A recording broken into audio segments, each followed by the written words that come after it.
warahmatullahi wabarakatuh. Pada video kali ini kita akan membahas materi mengenai sel volta. Baik, langsung saja masuk ke dalam materi. Sel elektrokimia.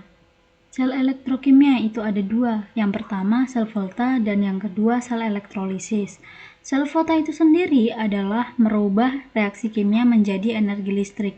Sedangkan sel elektrolisis itu merubah energi listrik menjadi reaksi kimia. Itu yang membedakan. Baik, pada video kali ini kita akan membahas sel volta. Prinsip kerja dari sel volta adalah pemisahan reaksi redoks menjadi dua bagian, yaitu setengah reaksi oksidasi di anoda dan setengah reaksi reduksi di katoda. Susunan sel volta dapat dinyatakan dengan notasi singkat yang disebut notasi sel. Nah, misal nih, sel volta yang terdiri dari elektroda Zn dalam larutan ZnSO4 dan elektroda Cu dalam larutan CuSO4. Notasi selnya ditulis sebagai berikut. Teman-teman bisa lihat di sini. Ini yang dinamakan notasi sel. Di samping sini terdapat voltmeter, anode dan katode. Anode bersifat negatif dan katode bersifat positif. Di sini ada yang dinamakan jembatan garam.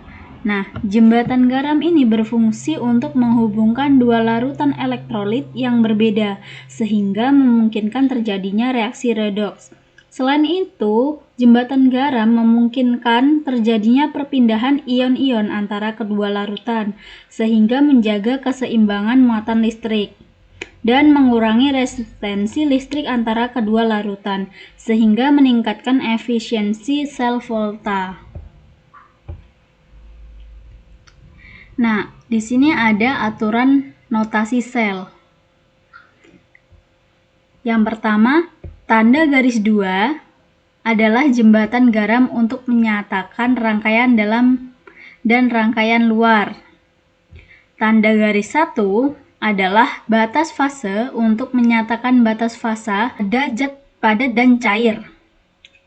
Tanda koma digunakan untuk memisahkan spesies-spesies dalam fase yang sama.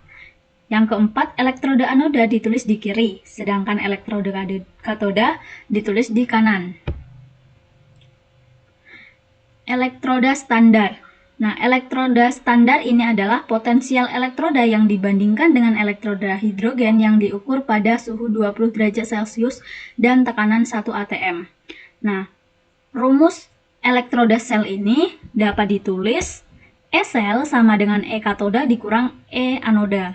Potensial sel standar E sel harus bernilai positif agar reaksi terjadi spontan, sehingga E anoda harus lebih kecil dari E katoda. Adapun kegunaan sel volta dalam kehidupan sehari-hari, yang pertama akumulator, aki. Akumulator menggunakan timbal Pb sebagai anoda, timbal oksidasi PbO2 sebagai katoda, dan asam sulfat H2SO4 sebagai elektrolit. Baterai litium. Bisa teman-teman lihat, ini adalah bentuk notasi sel baterai litiumnya. Sel bahan bakar. Fuel cell merupakan suplai masa depan yang ramah lingkungan karena menggunakan gas oksigen dan hidrogen yang bereaksi redoks, menghasilkan energi listrik yang cukup tinggi.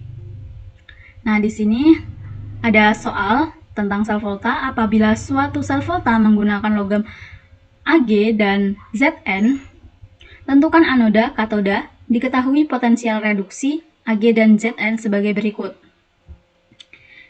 Ini ya, diketahui potensial reduksinya ini. Nah, ini jawabannya. Reaksi sel tersebut sebagai berikut. Anoda itu Zn menjadi Zn2+ plus 2 emin. Sedangkan di katoda itu Ag+ plus emin menjadi Ag. Terima kasih teman-teman.